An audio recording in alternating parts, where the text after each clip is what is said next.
ជំរាបសួរសួស្តីបងប្អូនវិលមកជួបគ្នាវិញម្ដងទៀតហើយជាមួយនឹងវីដេអូវិធីធ្វើនំគម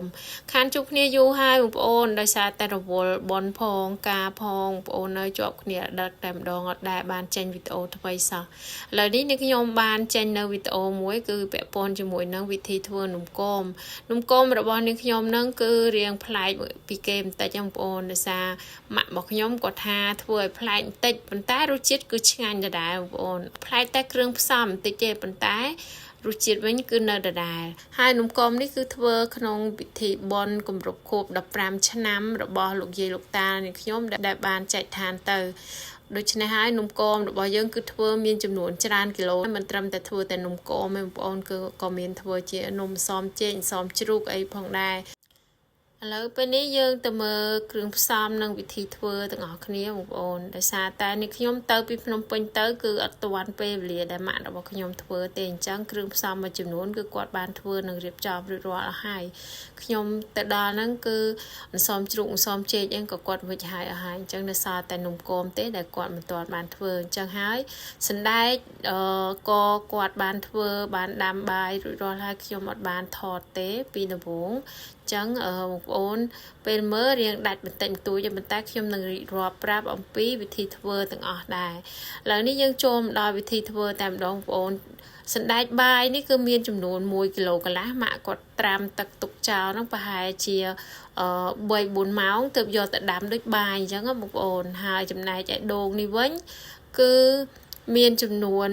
4ផ្លែបងប្អូនដូងនេះគឺម៉ាក់ខ្ញុំគាត់ប្រើដូងរាងស្ទើចាស់វាមិនទាន់ទុំណាវាមិនទាន់ទុំទេវានៅជ្រាយព្រោះថាយើងប្រើដូងបែបនេះគឺវាទន់ឆ្ងាញ់អត់ស្កាតទេហើយចំណែកឯម្សៅវិញគឺយើងអត់បានត្រាំអង្គកិនទេបងប្អូនគឺប្រើម្សៅកញ្ចប់ស្រាប់អញ្ចឹងឯងព្រោះថាបនទៀននេះយើងខ្វះអ្នកជួយដែរអញ្ចឹងយើងមានតែធ្វើម្សៅកញ្ចប់ទេទៅលឿនចំណែកឯស្លឹកចេកវិញគឺបងប្អូនឃើញស្រាប់ហើយគឺយើងកាត់វាយកមកហាលថ្ងៃឲ្យរៀងសពបន្តិចទៅក៏យកកណាត់ស្អាតមួយមកយកមកជូតសម្អាតវាឲ្យស្អាតបងប្អូនជូតវាត្រឡប់ទៅត្រឡប់មកប្រើកណាត់កសែងស្អាតជូតចុះឡើងឲ្យស្អាតហើយក៏ម៉ាក់ខ្ញុំគាត់យកចានហ្នឹងយកមកដាក់កាត់រង្វាល់ជុំវិញឥឡូវនេះយើងចូលមកដល់វិធីធ្វើស្នូលនំម្ដងបងប្អូនស្នូលនំគឺដំបូងគឺយើងចាក់ទឹកបន្តិចចូលក្នុងឆ្នាំងហើយចាក់ស្ករសចូលដើម្បីយើងកូរជាមួយនឹងស្ករនឹងឲ្យរលាយចូលគ្នាម៉ាក់គាត់បានប្រើស្ករក្រហមទេព្រោះគាត់គិតថាជាពេលដែលហែកស្នូលមកឃើញក្រហមខ្មៅគាត់អត់ចង់ញ៉ាំអញ្ចឹងយើងដាក់ស្នូលស្ដែកអញ្ចឹងយើងប្រើស្ករសទៅដើម្បីពេលដែលហែកនំញ៉ាំទៅឃើញស្នូលស្ដែកហ្នឹងពណ៌ស្ដែកវាមើលទៅគួរឲ្យចង់ញ៉ាំចាក់ស្ករសចូលកូរឲ្យឡើងជើងក្រងហើយក៏ដាក់អំបិលចូលបន្តិចស្ករសហ្នឹងគឺប្រើចំនួន1គីឡូកន្លះបងប្អូនសណ្ដែកហ្នឹង1គីឡូកន្លះដែរចំណែកដូងហ្នឹង4ផ្លែដូងហ្នឹងគឺដូងមិនទាន់ចាស់ល្អមិនទាន់ទុំល្អទេយើងដាក់វាកូរចូលគ្នាបែបនេះហើយបន្ថយភ្លើងដែរដើម្បីកុំឲ្យខ្លោចឆ្នាំងនេះរៀងធំបន្តិចហើយដោយសារយើងអត់មានឆ្នាំងខ្ទះមកល្មមដែលជាមួយនឹងសណ្ដែកនឹងទេបងប្អូនព្រោះសណ្ដែកហើយដូងនេះវាច្រើនគួរសមដែរអញ្ចឹងមានតែឆ្នាំងស្ងោរអន្សមនេះឯងម៉ាក់ខ្ញុំគាត់កូរមកទៅរៀងពិបាកអញ្ចឹងខ្ញុំក៏ជួយកូរគាត់យើងកូរត្រឡប់វាឲ្យស្ងួតហើយនឹងឲ្យវាចូលស្ករជាមួយនឹងដូងនឹងបានល្អអញ្ចឹងបងប្អូនឲ្យវាមើលទៅឡើងស្អិតបន្តិចដែកនឹងគឺឆ្អិនហើយអញ្ចឹងយើងគ្រាន់តែកូរវាឲ្យចូលគ្នាបានល្អទៅយើងអាចលើកវាចុះមកបានណាបងប្អូនហើយការធ្វើស្នូលនំនេះគឺយើងត្រូវធ្វើតាំងពីល្ងាចទុកបងប្អូនបើសិនយើងត្រូវវិចស្អែកព្រឹកយើងធ្វើពីល្ងាចទុកបើមិនអញ្ចឹងទេយើងធ្វើមុន1ម៉ោង2ម៉ោងទៅដើម្បីទុកវាឲ្យចុះត្រជាក់ទៅយើងពូតវាបានយើងត្រូវកូរវាធ្វើម៉េចឲ្យយើងពូតទៅវាស្អិតជាប់គ្នាកុំឲ្យវារលេះពីគ្នាបងប្អូនចង់ដឹងថាវាស្អិតពេលដែលយើងកូរនំហ្នឹងហើយយើងអាចសាកល្បងដួសទុកបន្តិចហើយទុកឲ្យវារៀងត្រជាក់បន្តិចទៅយើងក៏ច្បាច់វាសាកមើលពូតវាសាកមើលតើវាស្អិតជាប់គ្នាអត់បើវាអត់ទាន់ស្អិតជាប់គ្នាយើងបន្តកូរវាថែមបន្តិចទៀតបើសិនជាស្ករយើងឡើងតាំងម៉ែឡើងជើងក្រងណាគេហៅជើងក្រងបងប្អូនឡើងជើងក្រងល្អហ្នឹងដាក់សណ្ដែកចូលកូរវាប្រហែលជារយៈពេល10នាទីបងប្អូនប៉ុន្តែយើងត្រូវប្រើភ្លើងល្មមបានហើយបន្ទាប់ពីកូរហើយលើកវាទុកឲ្យត្រជាក់ពូតវាបងប្អូនចង់ឲ្យឆាប់ត្រជាក់យើងពរាយវាឲ្យស្ដាងទៅវាឆាប់ត្រជាក់ហើយយើងអាចពូតវាបានហើយ ខ្ញុំសូមបញ្ជាក់បងប្អូនចំពោះបរិមាណសណ្តែកហ្នឹងគឺ1គីឡូកន្លះហ្នឹងគឺអត់ទាន់ដាំបាយហើយបងប្អូនយើងលាងទឹកវាស្អាតត្រាំវាចោលហើយយកវាមកដាំដូចបាយអញ្ចឹងនិយាយទៅយើងប្រើឆ្នាំងបាយដាំក៏បានបងប្អូនយើងដាំប្រខាស់ទឹកដូចបាយបេះដាក់អញ្ចឹងបើសិនយើងដាំឆ្នាំងចាក់ឆ្នាំងអីធម្មតាយើងប្រើរយៈពេល40នាទីទៅ50នាទីអីគឺឆ្អិនហើយបន្តមកទៀតនេះគឺដល់ពេលលាយម្សៅម្ដងម្សៅហ្នឹងគឺប្រើចំនួន4គីឡូចំពោះម្សៅ1គីឡូប្រើទឹកហ្នឹងចំនួនប្រហែលជា7កន្លះលីត្រប្រហែលហ្នឹងបងប្អូនយើងអាចស្មានដឹងតាមរយៈម្សៅរបស់យើងជ្រាយឬទន់អញ្ចឹងណាហើយខ្ញុំលាយនេះគឺលាយម្សៅ1គីឡូសិនទេលាយម្សៅ1គីឡូម្ដងដោយសារយើងកុំឲ្យពិបាកពូតវាចុកដៃអញ្ចឹងយើងលាយម្សៅម្ដង1គីឡូហើយនៅក្នុងម្សៅនេះយើងក៏ត្រូវបន្ថែមជាមួយនឹងអំបិលបន្តិចជាមួយនឹងស្ករចំនួន1ខាំដែរអំបិលយើងដាក់តែមួយចាប់បានហើយស្ករប្រើ1ខាំបងប្អូនតាមពិតយើងដាក់វាតាំងពីដំបូងពេលដែលយើងចាក់ម្សៅដំបូងណាស្ករហើយអំបិលយើងចាក់ពីដំបូងមកស្រួលលាយវាសព្វល្អតែខ្ញុំចង់ផ្លេចបងប្អូនដោយសារខ្ញុំមិនដែលធ្វើនំគមទេម៉ាក់គាត់ជាអ្នកបោះប្រយោងធ្វើអញ្ចេះធ្វើអញ្ចោះដាក់នេះដាក់នោះមែនហើយបងប្អូនទឹកដែលយើងយកមកចាក់ជាមួយម្សៅហ្នឹងគឺយើងចាក់ម្ដងបន្តិចហើយយើងប្រើទឹកក្តៅអ៊ុនៗណាទឹកក្តៅអ៊ុនៗហ្នឹងកម្រិតក្តៅរបស់វាប្រហែលជា30ទៅ40អង្សាបានហើយកុំក្តៅពេកវាឆ្អិនម្សៅអត់ល្អទេហើយក៏ប្រើទឹកត្រជាក់ក៏អត់សូវល្អដែរអញ្ចឹងយើងកម្រិតរបស់វាគឺត្រូវប្រើទឹកក្តៅដែលយើងអាចទុកដៃទៅអត់រលាកណាបងប្អូនគឺរាងក្តៅដែរប៉ុន្តែអាចក្តៅឬថាយើងអាចទ្រាំបានចាក់ទឹកចូលម្ដងបន្តិចហើយក៏ច្របាច់ម្សៅនឹងត្រឡប់ទៅត្រឡប់មកឲ្យវាស្អិតចូលគ្នាបងប្អូនហើយថែមទឹកម្ដងតិចហ្នឹងដើម្បីឲ្យម្សៅហ្នឹងវាចូលគ្នាបានល្អហើយយើងក៏ច្របាច់វាផងថែមទឹកផងអញ្ចឹងដោយដែលវីដេអូដែលខ្ញុំបានធ្វើមុនហ្នឹងអញ្ចឹងរហូតដល់ម្សៅហ្នឹងមើលទៅវារាងទន់វាមិនជ្រាយពេកហើយក៏វាមិនស្អិតពេកដែរតទៅពីច្របាច់ម្សៅចូលគ្នាសព្វបានល្អហើយយើងបោកវាមកដងពីរដងអីទៅបងប្អូនដើម្បីឲ្យម្សៅនោះកាន់តែស្អិតហើយចូលគ្នាបានល្អតោះមកយើងក៏យកម្សៅចំនួនប្រហែលជាប៉ុនមេជើងអាស្រ័យទៅលើស្នូលបងប្អូនដែរបើសិនជាស្នូលនំគមនឹងរាងធំយើងក៏ប្រើម្សៅរាងធំដែរដើម្បីយើងខ្ចប់ឲ្យជិតស្នូលនំចឹងបងប្អូនមើលតាមស្លឹកចេកបងប្អូនដែរបើសិនស្លឹកចេកហ្នឹងវាតូចពេកយើងកុំធ្វើនំធំពេក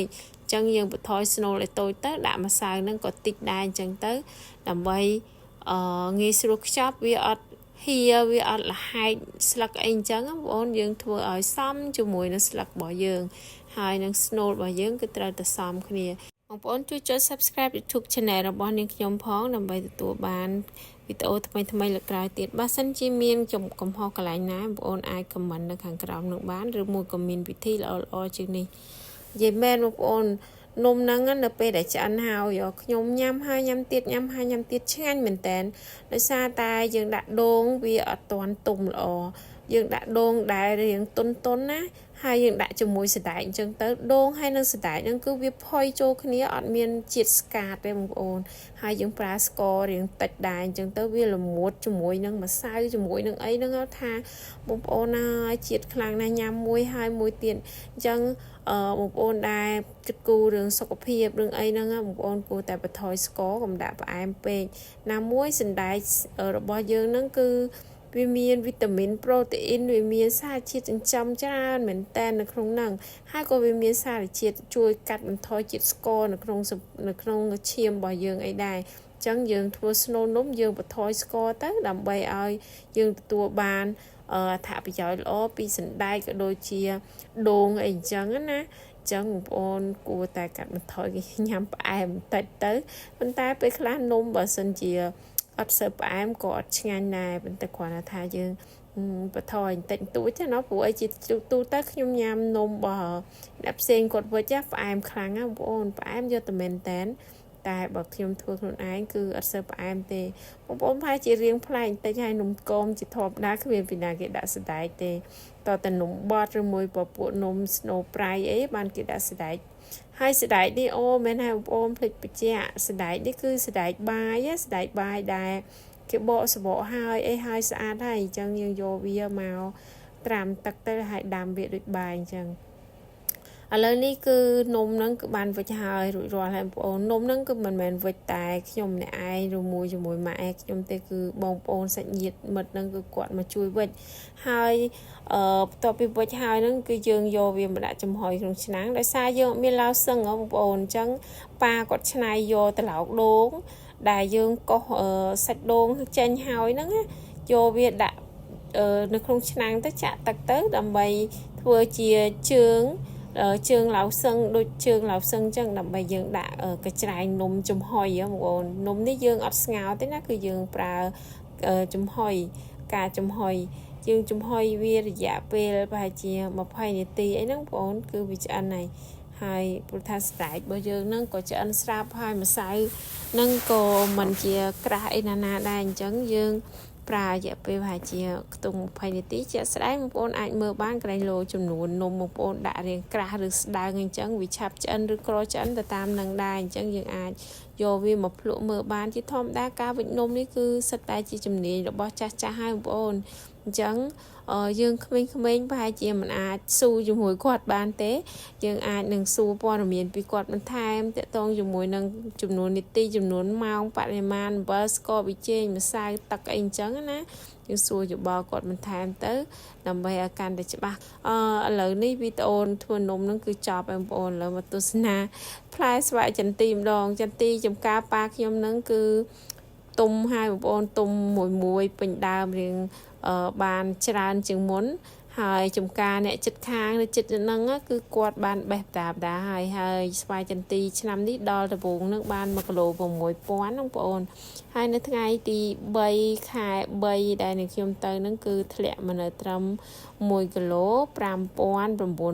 5700អីហ្នឹងឯងអរគុណបងប្អូនដែលបានមើលវីដេអូរបស់ខ្ញុំពីដើមដល់ចប់ជម្រាបលាជួបគ្នានៅវីដេអូក្រោយ